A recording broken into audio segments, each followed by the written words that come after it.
حضرت عبداللہ بن مسعود رضی اللہ تعالیٰ عنہ رسول اللہ صلی اللہ علیہ وسلم کے پاس آئے اور آ کر عرض کی، یا رسول اللہ، مجھے کسی نے یہ بتایا کہ فلاں آدمی کے اوپر جن چڑھا ہوا ہے، اور میں اس کی طرف گیا اور میں نے دعا کی اور اللہ کا کلام پڑھا اور اس کے اوپر پھونکا تو وہ ٹھیک ہو گیا۔ تو اللہ کے نبی مسکرائے، پوچھا عبداللہ تو نے کیا پڑھا اس کے اوپر جا کر؟ کہا یا رسول اللہ، میں نے اس کے کان کے اندر قرآن کی یہ آیت پڑھی، افحسبتم انما خلقناکم عبثا،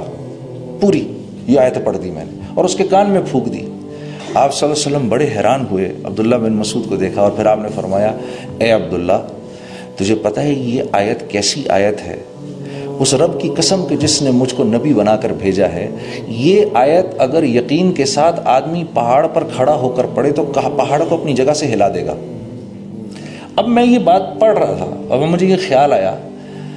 کہ پچھلے 4-5 سال سے کسی اللہ والے نے، کسی نیک بزرگ نے مجھے یہ کہا تھا کہ بھئی دیکھو، دن کے وقت یہ آیت پڑھ لیا کرو، دن کے شروع میں یہ آیت پڑھ لیا کرو، اللہ رب العزت تمہارے سارے دن کے کاموں کے لیے کافی ہو جائیں گے، تمہاری دعائیں قبول ہوں گی۔ تو مجھے یہ خیال آیا کہ یہ 3-4 سالوں سے تو میں اس آیت کو پڑھ رہا ہوں، لیکن میں نے کوئی اس کا افیکٹ نہیں دیکھا، نہ اپنی ذات پر دیکھا، نہ کسی اور پر دیکھا۔ تو مجھے وہ خیال آیا، بات یہ ہے کہ عمل تو عبداللہ بن مسعود نے بھی وہی کیا جو میں کر رہا ہوں، انہوں نے تو ایک ہی دفعہ کیا، میں تو 3-4 سال سے کر رہا ہوں۔ فرق یہ ہے کہ ان کے پاس وہ ایمان کی جو مایا ہے وہ ایسی ہے کہ یہ جو آیتوں کے بول ان کی زبان سے نکلتے ہیں تو وہ جو ڈیزائرڈ افیکٹس ہم چاہتے ہیں نا، وہ ڈیزائرڈ افیکٹ جو ہیں وہ ڈیزائرڈ افیکٹ ہو جاتے ہیں، اور میں پڑھ کے رہ جاتا ہوں۔ ابھی ہم حج پر تھے، بڑے فخر سے انہوں نے بتایا کہ بھئی اس سال تو 45 لاکھ آدمی نے حج کیا۔ اب 45 لاکھ لوگوں نے،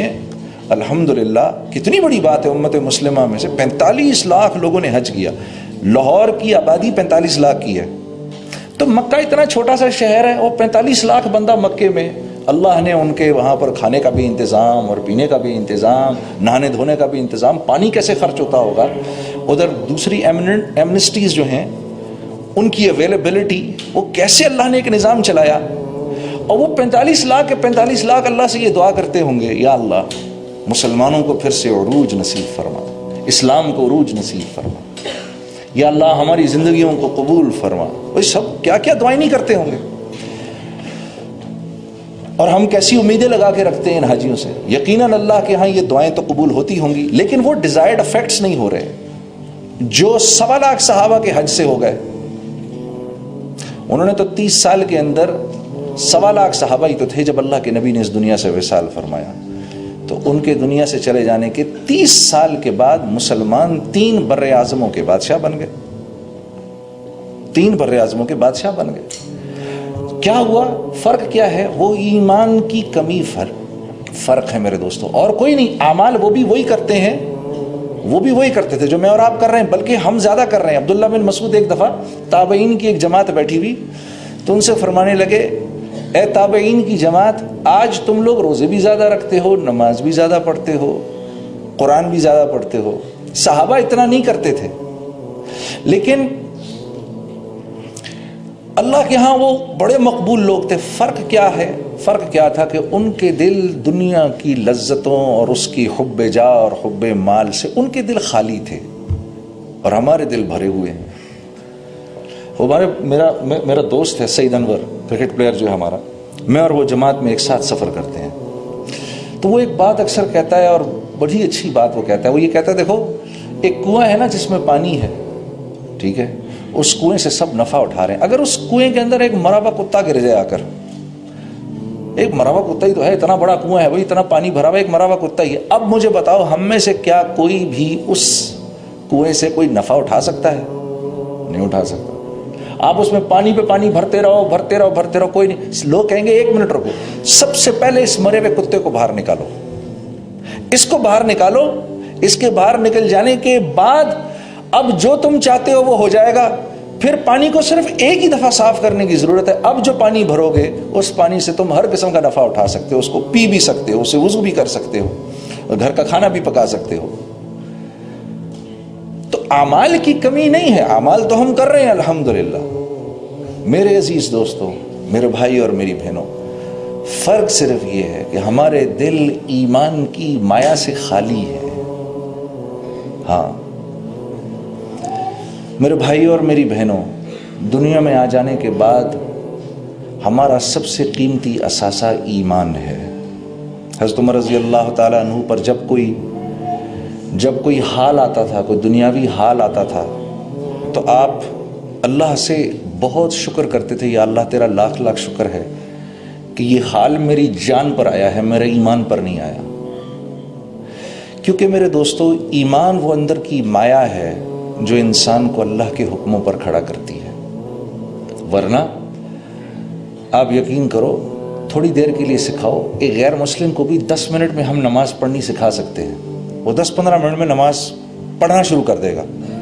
اسی طریقے سے تکبیر تحریمہ کرے گا، ہاتھ باندھے گا، کھڑا رہے گا، اسی طریقے سے رکوع میں چلا جائے گا، اسی طریقے سے سجدہ بھی کر لے گا۔ اور یہ بات ثابت ہے،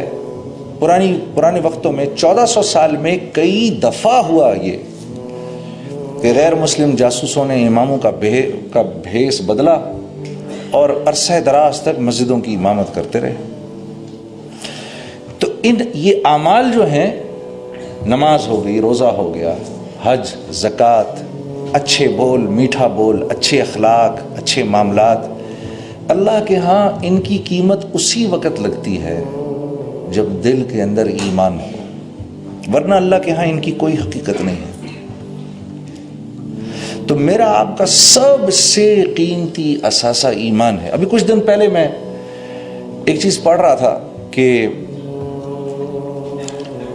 اچھا، میری ایک گزارش ہے بھائی، جتنی دیر میں بات کروں بھائی، کوئی تکبیر اور نعرے نہیں لگانے یہاں پر، ہاں ذرا تھوڑی دیر آپ کی مجھے توجہ کی ضرورت ہے، کیونکہ میں دنیا کے اس وقت اتنے سارے کام چھوڑ کے آپ کے پاس آیا ہوں کہ میں آپ کو بتا نہیں سکتا، اور میں کیونکہ یہاں پر آنے کی ضرورت سمجھتا تھا، اس لیے بڑی ضروری اپوائنٹمنٹس میں نے کینسل کی اور پھر میں یہاں آیا ہوں۔ اور یہ میں آپ کو اس لیے، میں کوئی بڑی بات نہیں کر رہا، یہ میں آپ کو اس لیے بھی بتا رہا ہوں کیونکہ میں یہ اپنی ذمہ داری سمجھتا ہوں کہ آپ سب حضرات جو ہیں یہ اس ملک کے کل کے معمار ہیں، اور نہ صرف یہ کہ پاکستان بلکہ پوری امت مسلمہ کی باغ ڈور کل آپ کے ہاتھ میں ہونی ہے۔ اور میری دل و جان سے آپ کے لیے دعا ہے کہ اللہ رب العزت آپ لوگوں سے اپنے دین کا کام لے، کیونکہ جس کے لیے اللہ نے یہ فیصلہ کر لیا کہ میں نے اس سے کام لینا ہے، یقین کرو میرے دوستو، آپ ذرہ کریں گے اور اللہ آپ سے ایسے کام لے گا، آپ ایک قطرہ کام کریں گے، اللہ آپ سے کام ایسے لے گا جیسے سمندر سے لیتا ہے۔ وہ اس کی اپنی مرضی پر ہے، آپ میں سے کس کو چن لے، ٹھیک ہے؟ یوں اگر ہم زور لگائیں تو کسی کو 2 رکعت نماز بھی نہیں پڑھا سکتے، ہاں، لیکن اگر اپنی زندگی کو ٹھیک کرنے کا فیصلہ کر لیں تو پھر اللہ کی طرف سے آسمانوں پر چناؤ ہوتا ہے کہ اس نے اپنے آپ کو ٹھیک کرنے کا ارادہ کر لیا، اس لیے اب ہم اس کی ذات کو، اس کی زندگی کو اوروں کی ہدایت کا ذریعہ بنائیں گے۔ یہ ہے سارا معاملہ۔